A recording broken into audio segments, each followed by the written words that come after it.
Hello, and thank you for tuning in today for our webinar on franchising as a career, investment, or both.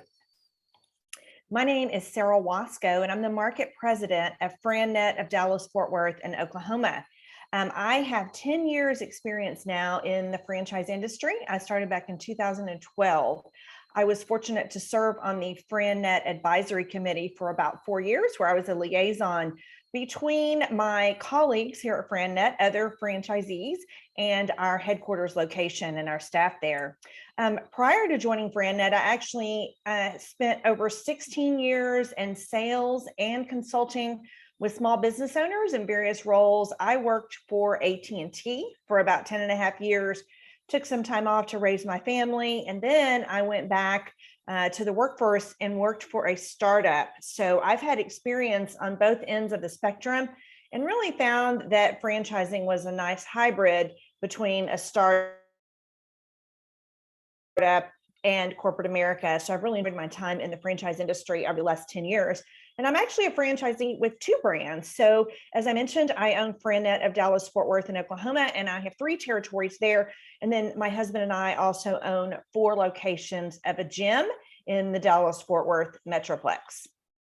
So today, we're just going to review why somebody would want to go into business for themselves, why business ownership, what are the options for going into business for yourself, what are some of the risk and rewards, what are some myths and some facts about franchising, how to kind of evaluate what the best option for you might be, and then how to build your personal business model.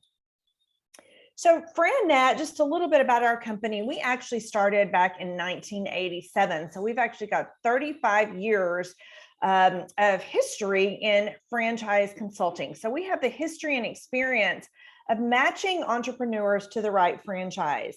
We have over 100 locally based consultants in the US and Canada, and we have national partnerships with SCORE and the Small Business Development Center. If you are not familiar with those entities, I highly recommend that you check them out. They are both a division of the Small Business Administration. SCORE are mentors. They are volunteers who have experience in a wide array of industries, and they are just a wealth of knowledge, and they volunteer their time to help business owners and prospective business owners learn how to either start a business or get their business to the next level. The Small Business Development Center, they are a division of the community colleges. They are paid by our tax dollars, and they offer some very similar services. So one key thing to think about with both of these organizations is that their services are free. SCORE mentors are volunteers. Small Business Development Center advisors are paid through our tax dollars. So do a search and look up those locations in your community. They are all over, and you can certainly benefit from utilizing those resources if you decide that you might want to own a business. Like SCORE and the Small Business Development Center, our services are always 100% free to our clients. So the reason for that is that we are in collaboration with franchisors who want to utilize our services to help them grow. So they have partnered with us. They have to go through a vetting process, and they are pre-screened to be part of our portfolio or our inventory. And if we bring them a candidate that moves forward with the business, they pay us a referral fee. So you can think of our services as being very similar to what an executive recruiter is doing. One thing that's really important for you to note about what we do is that we are not in the business to sell franchises. We're not trying to convince or persuade anybody to move forward with the business. We know this is a very big decision for you and your family, but our role is to provide education, tools, and resources so that prospective business owners can make the right decision as to whether or not to move forward with the business or not. Part of our role is to also facilitate when it comes to funding a business. That is always the topic that is top of mind for our clients. Lending environment is changing. It's impossible for us as franchise consultants to keep up with that. So we partner with some companies that have multiple services available and can visit with you about what opportunity or what option might be the best fit for you to fund a business based on your specific situation. So it's really important for you to educate yourself on what those best funding options might be. So this is our client bill of rights, and I'm not going to read through all of it for you. If you decide to engage in our services, you'll receive a copy of this, but it's really important for you to just understand that we're going to be ethical. We are going to always have your best interest in mind. We'll be transparent and honest, and want you to know that if you do engage in our services, you're not under any obligation of exclusivity to only work with us. You're free to research any opportunities that you feel could be in your best interest. So I'd like for you to imagine now that you're the owner of a successful business. You know, you're listening to this webinar because you must be considering business ownership. So how do you think your life might be better, or how do you think your life might be different? So just think about that for a minute here.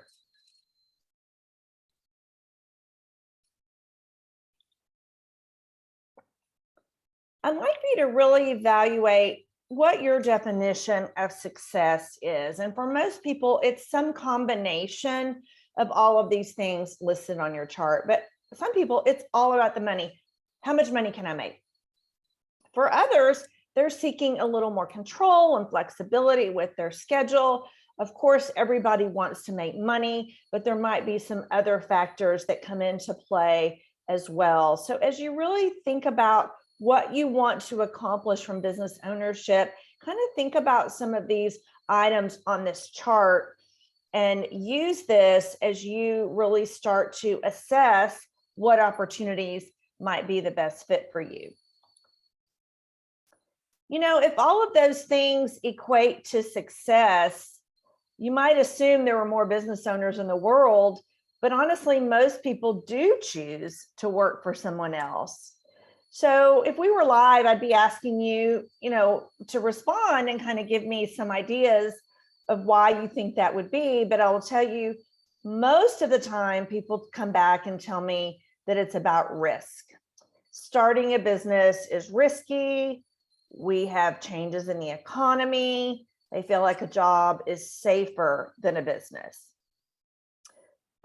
Obviously, also, it's going to cost money to start a business. So people are uncertain if they have enough funding for their business.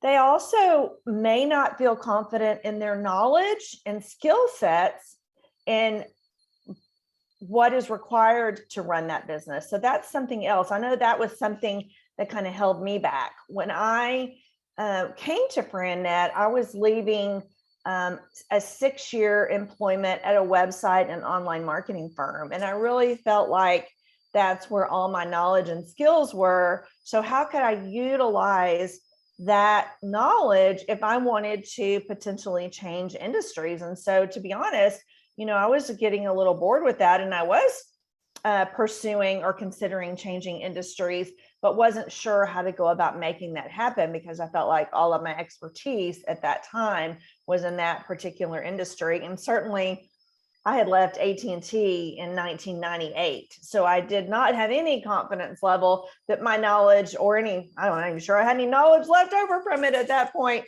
that would even be viable information because it had been so long since I'd been gone. So let's think about what risk actually is. Is working for somebody else safe? In the short term, yes, it can be. Employers go through an in-depth process to bring on their employees. They invest a lot of time and maybe money in researching you and determining if you're a good fit, especially if they've used an executive recruiter. But in the long term, can you be sure your job is safe?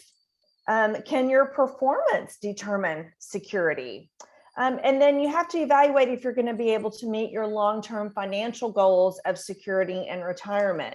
So I think if COVID taught us anything, it is that things can happen very unexpectedly. So I believe a lot of people thought their jobs were safe, but then things kind of seemed to happen overnight, and there were some surprises that took place. So owning your own business can definitely be scary, and please do not take away from this session that I'm telling you that there's no risk involved in owning a business. There is definitely risk, but I would say it's a different type of risk. Everything has risk, and you just have to assess what level of risk you're willing to take and what type of risk you're willing to take. Nobody can take it away. You're not going to be downsized, transferred, fired. You can grow the business at the pace that you want to grow it. And the longer you own that business, hopefully, the safer it will become. So the goal is for you to build a loyal client base, have a good set of employees, and really be able to expand and grow your business over time. But again, there are no guarantees. Unfortunately, things do happen. But I know during a lot of the changes going on during COVID, that there were a lot of loyal customers that were very supportive of restaurants in the area and things like that. So one would hope that they could build that loyal client base if there is something unexpected happening. So the reality of risk is you've played by the rules are changing. Job security is truly a thing of the past, and people now are focusing on income security. How can they create income security? So if you're concerned about how the economy can impact your business, you can actually lower your risk by looking for businesses with specific market characteristics. Okay, so what exactly does that even mean? Let's talk about that a little bit. Some businesses will thrive in most, I'm always a little cautious about saying all, but in most economic conditions. Some markets are driven by demographics. Senior care is certainly one of those. We have proven that we are living longer these days, and there are lots of services needed for the aging population. It could be anything from just companionship to all the way up to hospice. Residential repairs and home modifications are also driven by demographics. So some of the older individuals maybe used to be able to do some of those things themselves, but now are not physically able, so they will hire someone to do it for them. And the younger generation just really doesn't tend to have that same interest from what I've seen. The younger generation has been raised with a little more instant gratification, if you will, with access to Google and apps and getting information quickly. So the benefit of YouTube is, I know a lot of people can go on there and kind of teach themselves how to do it, but a lot of the younger generation just doesn't really have the time, especially if they have a young family. So they're hiring those projects out so that they can go on and go about their lives. Same exact thing for cleaning services. Older individuals may not be physically able to, or just may not have the desire to spend that time doing that. And in most cases, younger families really, especially if both parents are working, they don't want to spend their spare time cleaning their homes. And so they'll hire that out. So cleaning services actually did very, very well during the pandemic. A, people were more focused on cleaning, and B, again, people needed that extra time for other things. So there's also things that are deemed essential services.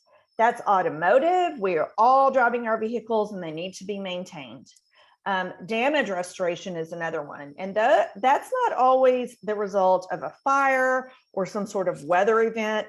That can even be the result of a toilet or plumbing issue in a home and flooding the home. Washers and dryers, appliances can cause floods, or people can, do other things that make mistakes that cause damage in their home. And so damage restoration is a scenario that is essential. It's covered by insurance, and they're quite profitable. Sign companies have proven to be very essential, especially over the last couple of years. Businesses needed to update and modify their signage even more, but even pre-pandemic, their businesses need signage. And especially if you're in an industry with daily or weekly specials, you have to keep all of that updated. So there's a lot of opportunity for recurring revenue for sign companies. And then we talked about residential cleaning. And so there's also commercial cleaning, much need for that. People don't want to have a dirty office or a dirty store if they have clients coming in, or even for their own work environment. So that is an industry that has continued to thrive. There are also businesses that help other businesses. You've got coaching. Digital marketing did very well. Businesses recognized they had to make some changes if they were not already marketing digitally. And if they were, I believe they stepped that up over the last couple of years. There's staffing services, and there are also services geared towards businesses that help with sales and training. So if you're the type of person that wants more of a traditional Monday through Friday schedule and work with other business owners, then businesses that help other small businesses might be of interest to you. So just some things to consider. Our cars are always going to need maintenance. We're always going to need to make repairs on our homes. Seniors and individuals with disabilities will always need care. Essential businesses, as we discussed, will be necessary for other businesses. Pest control, mosquitoes don't care what the economy is. They're going to pester us no matter what. So pest control, mosquito control, that is another industry that's going to continue to be necessary. And then those services that are geared towards children as well. A lot of the tutoring and children's education brands made changes and went virtual. But I think during the time when schools have made so many changes, that the children's education industry has become even more necessary. And when in down times, people will continue to make those investments for their children. So keep that in mind as you consider opportunities or industries that might be of interest to you. So as we talk about going into business, there's 3 different ways to do so. You can start a business from scratch, you can buy a franchise, or you can buy an existing business. So let's talk through some of the advantages and disadvantages of each of those options. Starting a business from scratch. A great advantage is that you can take total control. You get to make all of the decisions and you can be very creative. There's no predetermined rules. So a lot of people view that as a large upside because you can make it whatever you want to make it, and you can build that business from your passion. But just as I mentioned that you get to make all of the decisions, sometimes it can be a burden because you have to make all of the decisions. And sometimes people really just need a little help, and the decision-making can get very tiring. You are going to need to create your systems. Those systems are not there for you, so you're going to have to figure that out. Unfortunately, as you're going through the process of figuring things out, that can slow down your ramp-up time. So it can actually take longer to get things going potentially than a franchise or buying an existing business because you are doing some trial and error. That being said, unfortunately, sometimes businesses run out of money during that process. Therefore, they often have a higher failure rate because the key reason that businesses fail, the primary reason, is that they are undercapitalized. So all of that put together can make it harder to get a loan because the lenders don't have any historical data to make a decision on, and they know that startups have a higher failure rate. So it can become a little bit of a catch-22 there, and it can be difficult to get funding for a startup. So buying an existing business is something that a lot of my clients have interest in. They feel like they can kind of come in and still be in control of that business. There's hopefully some cash flow, but if you'll notice, cash flow is an advantage, but it can also be a disadvantage if that business is struggling. Hopefully there'll be goodwill. Lenders are going to be more inclined to want to loan on an existing business because they have actual financial results to be able to make a decision on. Hopefully you'll have an established market, you'll have established customers, you'll have employees that'll stay there. Hopefully there will be systems in place for you. And then on occasion, there are owners who are willing to finance. So that can be a benefit for you as well. Some of the disadvantages, we already touched on cash flow if the business is struggling.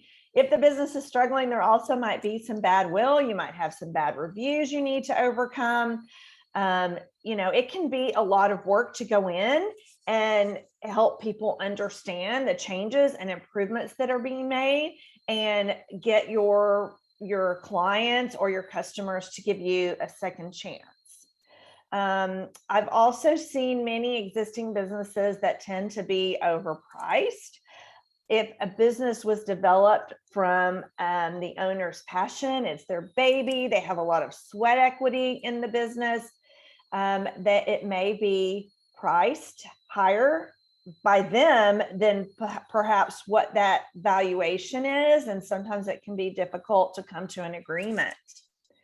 If the owner is wanting to retire, maybe the owner wants to move closer to family, to grandchildren, things like that, you may not have training and support from anybody else in the company. So you might be going into this business blind and still learning and trying to figure it out on your own. It's also very, very important that you do as much research as you can to learn if there are any hidden seller motives. So you want to be able to make sure the best you can, and again, there's no guarantees, but that there's no impending changes in law or litigation or anything like that that could negatively impact the business that you might be purchasing. You also may run the risk of employee defection because either they may not be a fit for you and you may have to decide that they don't fit in with the culture that you're trying to create. So you may have to let them go, or perhaps, they had some loyalty to the other owner or just decide to move on for some reason. So you can't assume that all of your employees will stay through the transition. And you also want to make sure that you really do your due diligence on the financials and that there are no surprises with any debt service that may not have been revealed. So buying a franchise, the very first item on this list is name recognition and licensed trademark. And while that is definitely an advantage of a franchise, oftentimes if you're in an area with name recognition, there may not be any territory left for you to purchase, especially in the areas that are growing like ours in North Texas and Oklahoma. So I'll give you an example of that. I mentioned that we own some gyms in the Dallas-Fort Worth Metroplex. That company had been around for 17 years, but they had no locations in Texas. So while we were buying a franchise with an established system, we still had to build that brand and create that name recognition here in the area. So that it can be an advantage, but it's not always something that you're just going to buy in and people are automatically going to know what it is. You will or should have a proven business system. If it's not, it really shouldn't be a franchise. And I'll probably say this many more times than right now on this session, but not all franchises are created equal. The franchise should be providing you training and support. Historically, franchises do have lower failure rates. If you notice on here, it says lower cost. And I know that might be a little bit of a surprise, but as I mentioned, in a startup, you may have some trial and error. You should be able to skip past that. So you really should be able to kind of jumpstart, and therefore it can be a lower cost if you're not making a lot of mistakes along the way, trying to figure things out. Because of the things that we discussed, there are more financing options available. Lenders feel more comfortable about franchises because they have data to make decisions on, and they have proven systems available for those business owners. Franchises are regulated by the Federal Trade Commission. So franchises will provide you a franchise disclosure document. It is a requirement. We'll touch on it here a little bit more in a minute, but you have that resource for information that is not available with other types of businesses. And one of my favorite things about being in a franchise is the franchise family. I have other franchisees that I can collaborate with. We're all working together for the same goal, and we are not competing against each other. So while our franchisor provides us a lot of guidance and direction, I also learn a great deal from my colleagues. And at FranNet, we kind of jokingly say plagiarism is not only acceptable, but encouraged. So why reinvent the wheel? If somebody else has had success in another market, we too can potentially implement those same ideas and not have to start from scratch. Some disadvantages. There may be fewer industry options with a franchise. So some of those Shark Tank ideas may not be proven enough yet to actually be a franchise. So, we went through a list of a lot of the industries just a few minutes ago. Some people might deem those to be a bit mundane. And so that can be considered a disadvantage. Franchises are going to have a structured operating system. Some franchises are more structured than others. Certainly an emerging brand might be a little more flexible. So that could be something that would be appealing for prospective franchisees. Franchises, while it can be an advantage to have a protected territory, some people might view that as a disadvantage if they wanted to expand in other markets, and there could be a restriction on that. You're only going to be able to sell their products. They have a brand to maintain, so you can't just go in and, if you have a retail store, for example, sell whatever you want to sell. And then you will have fees associated with that. You may have marketing fees, and you will definitely have royalties. So those are some things to consider as well that some people may deem as a disadvantage. So in summary, a franchise is just a license to use that company's name, trademarks, product systems in exchange for their initial franchise fee and those ongoing royalties. You have your headquarters, you have your operators, and you have your customers. It's as simple as that. So let's discuss in more detail that franchise disclosure document that I touched on just a moment ago. It is going to provide you the time that franchise has been in business. You'll know when the company actually started and then when it became a franchise. So there are some companies that start off and become a franchise right away. Like that's the goal. We're going to start one year and then next year we're going to be a franchise. Others have been in business maybe 15 or 20 years and then decide to franchise. So all of that is included. If this franchise has ever been in bankruptcy or any litigation, has to be disclosed in that franchise disclosure document. So you will know that early on. And if that's a deal breaker, you will not waste any more time pursuing that opportunity. You will know the cost for that business. One thing that is really important is to not only understand what your franchise fee is, but what other fees are going to be required or what other expenses for you to be up and running. Will you have equipment? Will you have a vehicle? What about marketing, supplies, build out of your location? So I get a little nervous when people are researching franchises online, because generally what they're going to find is simply that franchise fee. And you really need to have a clear understanding of everything that will be required for you to get your business up and running and your doors open. There will also be that franchise contract included in that franchise disclosure document, so that you will understand what the obligations are for that franchisor to provide for you and what your obligations are as a franchisee. So some of those obligations might be, for my business, for example, I'm required to attend at least one of our 2 conferences each year. Now, for me, that has not been an issue because I find value in the conferences, and I actually, in my 10 years at FranNet, have not missed one yet. So it's things that you need to make sure that you're willing to commit to. I know I had a client considering an opportunity, and one of the obligations of the franchisee was to have a wrapped vehicle.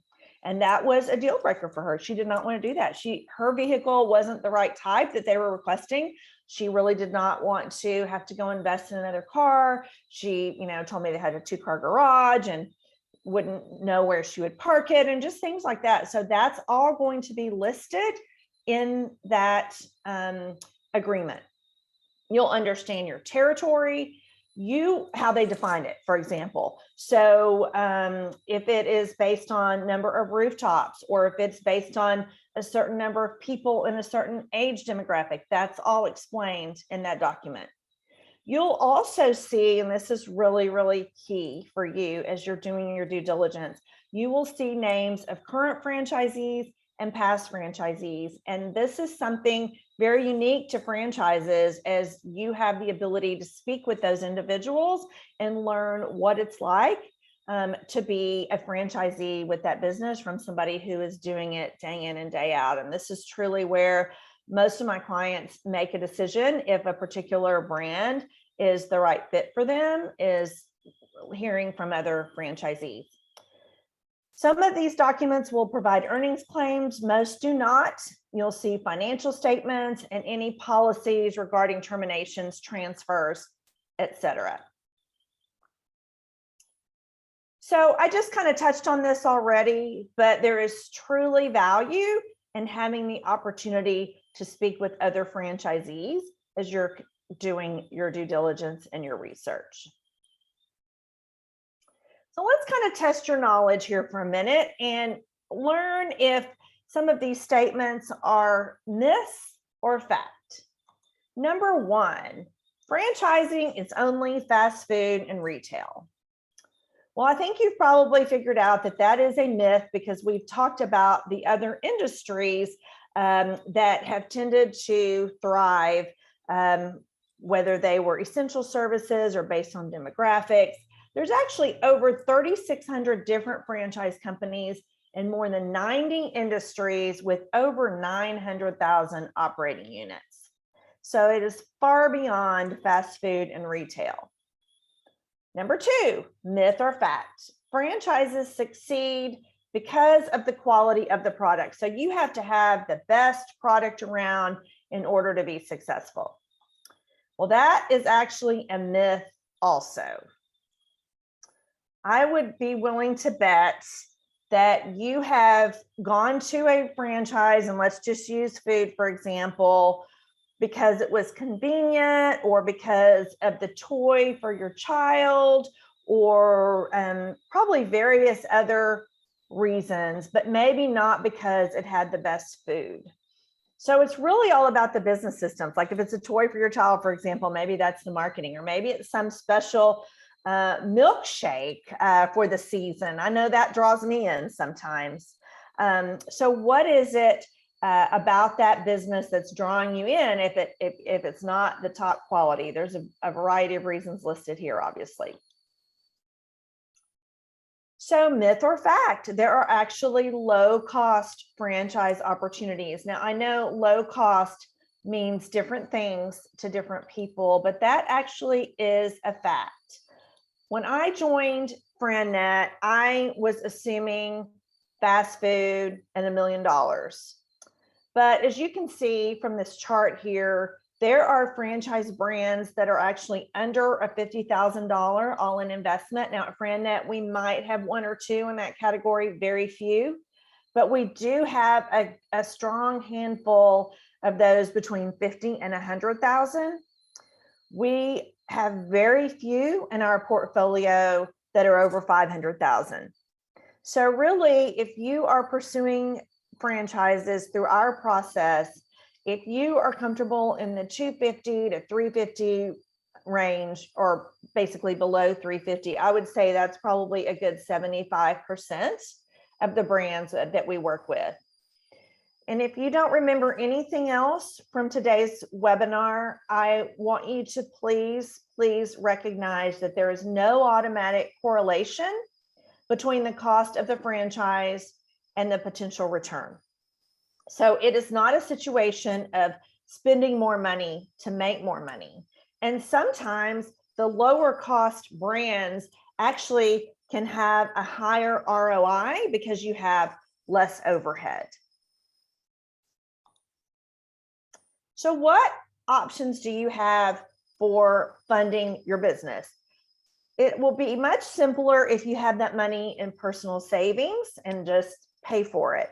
But that's not necessarily always the advice of professionals in the industry. You might be better off to borrow some money and keep that money for working capital or maybe other investments. I think it will all depend on your particular situation, and I highly encourage that you get advice from experts, whether it's a financial advisor, CPA, what have you. Friends, relatives, or partners, this is something that I really want you to think hard about before pursuing. If you decide to go into business with a friend or a relative, please have a partnership agreement written up by an attorney. Attorneys can think of all of the what ifs that we don't think might ever happen. And if you have all of that in writing prior to going into business, it will make things much simpler, because unfortunately, unexpected things do happen and partnerships do need to end. Some people these days are using home equity lines of credit because home equity has increased. Our home values have gone up and interest rates are still low. So that is an option that many people are considering these days. We already touched on the fact that if you're buying an existing franchise, that seller might offer financing. And then the last option here is what is considered a rollover business startup. So if you have 401k or IRA funds in an account that are not with your current employer, you actually have the option to roll those into a C corporation to fund your business. It is completely legal. It was developed by the IRS. And those companies that I mentioned earlier in the presentation actually specialize in that. There are no taxes, no penalties. There are fees to do it, but there are no taxes or penalties with the IRS. And so it can be a very appealing way to fund your business, because you're actually taking some of those resources, your financial resources, out of the stock market and essentially investing those in your own company. So it's a means of diversification, and a lot of people find that very appealing. So, myth or fact, you don't need industry experience. And I think this one is a surprise to a lot of people. That is actually a fact. Franchisors are looking for people who are going to use their system, who will focus on being the owner, who have business, leadership, operations, management, communication skills. Those are the skills that are difficult for them to teach. That franchisor can train you on how to use their system and on their industry. So the reality is, if you have automotive experience, for example, maybe you've worked at another automotive firm, or maybe you're a mechanic, or you enjoy working on cars, and you buy an automotive franchise, there might be that tendency for you to get in there and kind of do things the way you've always done them, or to get in there and get under the car yourself. And that's not what these franchisors want. They want you to focus on working on the business and not in the business. So why would you want to own a franchise? A franchise can be a great fit for you when it's a vehicle that can get you to your destination while meeting your lifestyle and financial goals, reduce your risk, and create some income security versus job security. If you're concerned about royalties, I just encourage you to think about them really as a trade-off. You're exchanging some profits in the long term for some of that risk reduction in the short term. Good franchisors are going to most likely lose money in the short term. They're not making money on your franchise fee because of the time that they've invested in helping you get your business up and running. They make money over the long term. So the hope is that they're giving you enough training and support where it's a win-win situation. They've helped you be successful, therefore your royalties contribute back to them, and everybody is making money. One thing I'll encourage you to think about is you compare franchises and look at royalties. Don't evaluate based on, well, this one's 6% and this one's 8%. I like the lower number better. Because yes, while that would be appealing in a lot of situations, it could be that you're not getting anything in exchange for that 6%, whereas at 8%, there's a lot of great support being provided by that franchisor. So you really want to think more about value and not just the specific numbers. Franchises work because they're a proven systematic approach to starting and staying in business. I heard an acrostic once that I really like regarding the word system, and it's saving yourself significant time, energy, and money. Saving yourself significant time, energy, and money. So a good system in place should be able to do those things for you. And again, hopefully you'll be in a good system that promotes a culture of teamwork. One thing I want you to also really know, I mentioned it before, franchises are not all created equal. They are not all the same. Some have a lot of units, some have fewer units. But keep in mind, just because they have fewer units doesn't mean they have some issue with growth. It could just mean they don't have an aggressive growth strategy. They're happy with bringing in 3 to 5 new franchisees a year, where others may want to bring in 15 to 20 a year. So not every franchisor has the same goals for their business, just like you as a franchisee may have different goals than another franchisee in the same brand. Some are going to be newer and more emerging, while others will be more established. Some will be more structured. We already kind of talked about that. And as we also discussed, there's a wide range of investment. And again, there's no automatic correlation between the cost of the franchise and the potential return. Be very aware of statistics. I'm super nervous about people using some of the statistics that they find online to make a decision, because there are ways that those percentages can be skewed. Not all units are still run by the founder. There are no average franchises. So I really want you to just focus on your success and make sure that the franchise you're interested in is a great fit for you. Because while others might have a lot of success in a certain brand, if it doesn't allow you the opportunity to use your strengths and your skill sets, it could be something that you might not do as well in as others, where other brands might be allow you to reach greater success because they utilize your skills. So something really important to think about with a franchise is that you're in business for yourself, but not by yourself. So as you think about ways to help yourself find the perfect fit, ask yourself these questions. Am I willing to follow the franchisor's system? If you are not willing to follow the franchisor's system, don't buy the franchise. Don't get in and expect to change things, because you don't want to invest that money if you're not willing to follow the system that they've laid before you. Is it affordable? Do you have enough money? Again, I can't stress enough the value of not being undercapitalized. That's the number one reason that businesses fail. Is the risk level acceptable for your risk tolerance? And will I enjoy my business? Do you want to wake up every day and go do this business? Really important factor. Go back to those building blocks at the beginning of the webinar and think about what you're looking to accomplish and what success means to you. Some people are looking to build equity for retirement from their business. Others want to leave a legacy for their children. I'm hearing that a lot, especially with baby boomers who might be investing in a business for their adult children. This is a trend that's happening of late.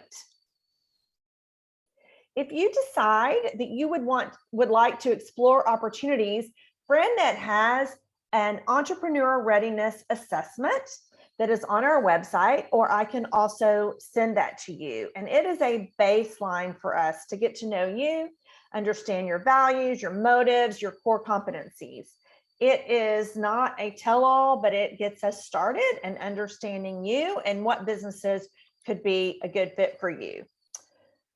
From that information, we build a business model, and we really help you assess how many employees you're looking to have working for you. Some people want fewer, some people are comfortable with more. What kind of budget are you working within? What type of business environment are you seeking? Casual, more professional, B2B. I once had someone tell me, I don't want to be the person out in the logoed polo. That makes me uncomfortable. Okay, those are things we need to think about. Do you want to be investing full-time hours, or do you want to invest part-time hours and maybe have a manager run your business? We call that semi-absentee. How many units do you feel comfortable having? Do you want to just start with one and scale within one, or do you want to have multiple locations? What types of customers would you like to have? Is it other businesses? Is it consumers? Is it recurring revenue? So think about things like a gym that might have a membership model, or things like damage restoration, which we touched on, have very high profit margins. But those customers are honestly going to hope that they don't have to see you again if you've had to come in and clean up after some major catastrophe. Are you interested in a service or providing a product, selling a product to someone? I'll be honest, most of the brands that FriendNet works with are service-related industries, as you've probably already figured out in some of the examples that we've given earlier. Are you looking for a newer industry or one that's more established? How much room for growth? How much scalability do you want? We're finding clients that come to us and say, they want to own most of a particular market. They really want to dominate. So those are things to think about as well. Think about what your transferable skills are. Sales and marketing is lumped together here, but I really do think of them as somewhat unique. Marketing kind of tends to be more data-driven. Sales is obviously sales, but there are different forms of sales, types of sales. I often have clients kind of cringe when I mention sales. Oh no, I don't want to do that. But there are ways to go out and build relationships in the community, build referral partners that people oftentimes enjoy, that doesn't involve necessarily going door knocking or cold calling or being that super aggressive salesperson. Are you good at HR and financial management? You want that to be your role in the business and maybe hire some people to do some of these other things? I knew for me, I didn't want a lot of employees because I didn't have any management experience. So think about that a little bit. And do you want to be on the front lines providing that customer service to your client and that great experience? When you're thinking about business ownership, don't only think about how you want to get into business, but also think about your exit strategy. How long do you want to be in that business? And again, are you building equity for retirement? Do you want to build an asset to sell? Do you want to hand that business down or pass that business down, leave a legacy for family members? I touched on this earlier, but I really want to stress it again. Before moving forward with a franchise, make sure that you have the advice of some professional advisors, both on the financial side as well as the legal side. It is very important that you have a franchise attorney review your documents. Don't just go out and hire some family members, cousins, wife, whatever, to review your document. I had a client a couple of years ago that is an attorney, and he hired a franchise attorney because he said, I don't specialize in franchising. This is not my area of expertise. I'm not used to reading these documents. I want to know if there's any red flags or anything unique that maybe this attorney hasn't seen in another franchise disclosure document or franchise agreement. Attorneys are very much like doctors where they have their own areas of expertise. So make sure that you find someone who understands the franchise industry. Then these books are also very highly recommended. More Than Just French Fries and Street Smart Franchising are books that are specifically about franchising, whereas the E-Myth Revisited is more about business ownership in general. So you can visit frannet.com to locate your FranNet consultant. If you are viewing this webinar, that would likely be me. If it's not, I can certainly help you find the right person for your area. You can also take our free entrepreneur profile via our website. Please reach out to me if you have any questions. You can find me at any of these resources here. I'm also very active on LinkedIn. I really appreciate you taking the time to view our webinar today, and I hope you have a great rest of your day. Bye-bye.